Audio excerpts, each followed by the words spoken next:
Have you ever looked out across the desolate, rusted wastes of human suffering that define the average Polish city and thought to yourself, damn, if only there was less mutants? Then, you should probably read Blame. I lied, the Polish are here too. Failing that, we have our second choice. Shuumatsu Ryokou, or Girl's Last Tour, is a suitably ominous title that combines the brutalism of hardcore sci-fi classics with the inescapable nihilism of living in Eastern Europe. In a world where health and safety has finally been privatised to the maximum possible degree, and government overreach soundly curbed, two cute potatoes, Cheeto and Yuri, in their klein Kettenkraftad, travel through the crumbling ruins of human civilization 3,000 years post-Trump's reinstatement to Twitter. More specifically, we have Cheeto, the level-headed bookworm curious about the ancient city's past, and Yuri, the fluffy incarnation of human vice. Their goal is simple: go up the city layers and find some munchables. And along the way, they'll meet a host of interesting characters, like Funny Stick, Big Shooty, and Blub Blub. What the dog doing? Ah, another worthy addition to the cute girls doing cute things genre. The manga was written by author Sumizuki between 2014 and 2018, and in 2017 it received an anime adaptation by Studio White Fox, which somewhat mini-me watched week to week on my very legal methods of content access. The two exceedingly lovable MCs and the melancholic twilight of the sci-fi post-apocalypse drew in little ol' me, and honestly much of the internet at the time. Yeah, who am I kidding, it was the fucking dab in the OP. Now, before I get talking about how Yuri is the human instinct representation, let's get a lovely disclaimer out of the way.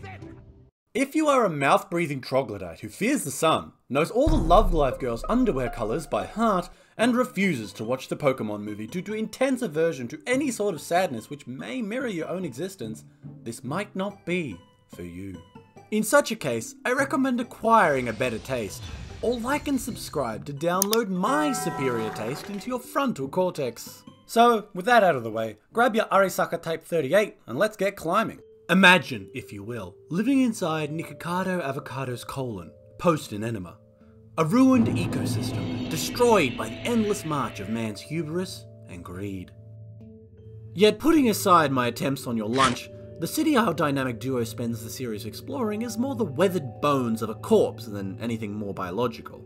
The environment's trending towards featureless morasses of construction, places stripped of everything but concrete and rebar by either the predations of time or war.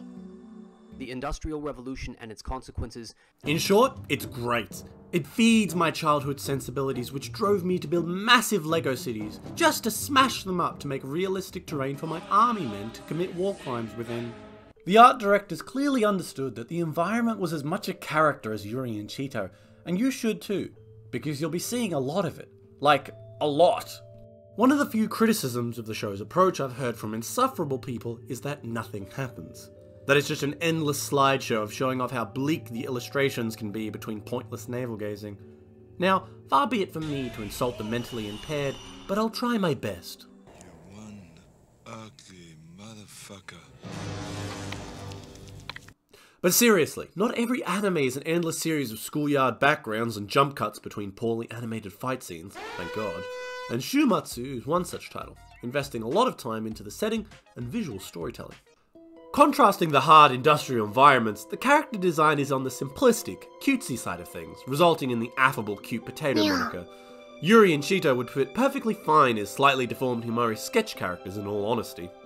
A lot of effort was also put into the accurate depiction of weaponry from a rather confusing set of time periods. While I can't be bothered to list them all, suffice to say someone did their research, and as a lover of OCD levels of detail, I'm all for it. Look at that subtle off-white coloring. The tasteful thickness of it. Oh my god. It even has a watermark. If I had to make another point, there's a handful of CG moments throughout, usually accompanying the rolling pinnacle of German engineering, which is on the grating side of things, but acceptable in the minor use of it, compared to other anime. Now we must move away from art to discuss its lockstep partner, the second giant holding up the story, if in less bombastic methods, the soundtrack. Choose your moment. Music, much like a well-planned kidnapping, is all about timing, An excellent score sloppily applied can become forgettable. A good song used too liberally might become grating, memeified, or both. As things go, Shuumatsu's OST is a generally soft, supporting type of soundtrack, guiding the emotional moments lightly in scenes as opposed to dictating them. A bad habit of the more forcefully sad shows. Perhaps I'm insane, but my brain often associates the game Frostpunk's more quiet, contemplative moments with aspects of Shuumatsu. Which is entirely unfair, as after I wrote this line I went and compared them, only to see apples and oranges. You stupid. The sound effects are meaty. There's something to be said about the crisp sound of a discharged bullet, or the metallic slap of a bolt being drawn back. It's horrific how many anime seem to acquire the abject worst possible sound mixes for guns, and Shuumatsu is certainly ahead of the pack in that sense. You'd think they were made in a defanged country with a horrific wartime past they were hiding from. But all that is just salad dressing for its best tracks. Indulge me for a moment. What song do you suppose would play at the end of the world? Something bombastic, a final hate-filled scream in defiance. Well, Shuumatsu begs to differ. Owari no Uta, and its sister song, the main theme, is its answer. Together, they're the final ballad for a dead world. A rhythm that speaks of a long history finally coming to an end, lamenting its loss, but also celebrating the beauty of its life. It's not wallowing in the horror of it all, it's a melancholic acceptance of it, a true funeral din. Honestly, I can't imagine a better approach than this. The mark of musical perfection in anime is when a particular song never leaves your memory, regardless of the actual skill involved in its creation, and for me, this is it. While the rest of the OST could be called well done supporting work, Shuumatsu punches above its weight with the excellent timing of these few tracks. Look at it, funny potato, moe! What can I say about Girls' Last Tour that the English title just doesn't spell out for you? No, I kid. This is a spoiler-free review. However, it's rather difficult to spoil, much in the same way episodic adventure stories like Kino's Journey or Mari the Travelling Witch are. Each episode plays out around a particular event, situation, or thing that normally resolves itself by the end of the episode. Though I'd not go as far as calling it a truly episodic show, as the overarching story isn't simply reset each week. The ration bars found last episode are certainly not dropped at the start of the next. Cute girls doing cute survival things is perhaps more apt. Yet notably, the episodes follow the general rules of thematic parables, with characters and discussions touching upon concepts of greed, morality, and most centrally, war and conflict. Now, despite my insinuations of imminent depression, I must make clear that game-ending yourself upon finishing this anime is the height of stupidity, as it only adapted 4 of 6 volumes. The wonderful thing about Shuumatsu is, unlike most commonly lauded anime, it's actually finished, though it's unlikely the final portion will ever be animated. Yet, no longer will you age literal decades to find out who your childhood hero impregnated. Not that romance is particularly involved in Shuumatsu, at least the kind that results in impregnation. Throughout the story, Chito and Yuri's relationship develops, or rather unfolds. We get flashes of their past, how they came to be, but it's drip-fed and mostly left up to us to tease out and connect a few dots. Never does a third party appear and yell, "Oh my god, Yuri! Chito! It's been so long since you ran from the Imperial Palace, and your 2 dads are very worried about you." We're trusted to make our own guesses, particularly when learning about the city or world as a whole, though it's never to the point of frustratingly vague or aloof.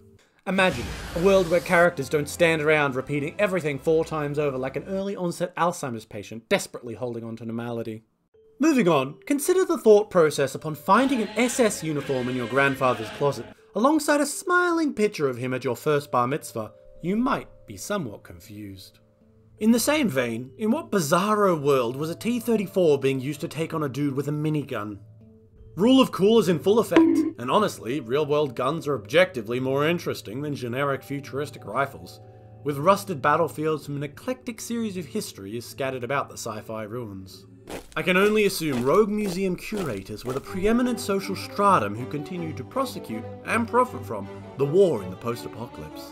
The story is, however, where most people find a problem, or more accurately, a lack of problems. The show doesn't care much for big, bombastic changes. The nature of its semi-episodic format means our main duo remains largely static development-wise, and the overarching story is more of one of day-to-day survival, if backed by the ever-present tension of whenever supplies may run out. the long and short of it is that Shuumatsu's story is rather simplistic, with its unique setting and solid characters forming the real backbone of it. So, is it worth your time to join Chito and Yuri on their adventure up the city? Yes, undoubtedly so, but with a solid asterisk. Those adverse to sadness, who dislike slow-paced stories, or get a migraine unless there are generic good guys fighting generic bad guys on the screen, simply won't enjoy this. But for the majority of people, particularly those who need a break from predictable seasonal trash, Shuumatsu is the palate-cleansing answer. For me personally, Shuumatsu no Ryokou is about the death spiral of a species. It is the twilight of a race that drove itself to the edge, then leapt forward unthinkingly. It holds an uncharitable view of humanity, of its nature and its tendencies. Shackled by base instincts, it tells us how utterly foolish we can be, and how resilient we are, even to the continuation of our own suffering.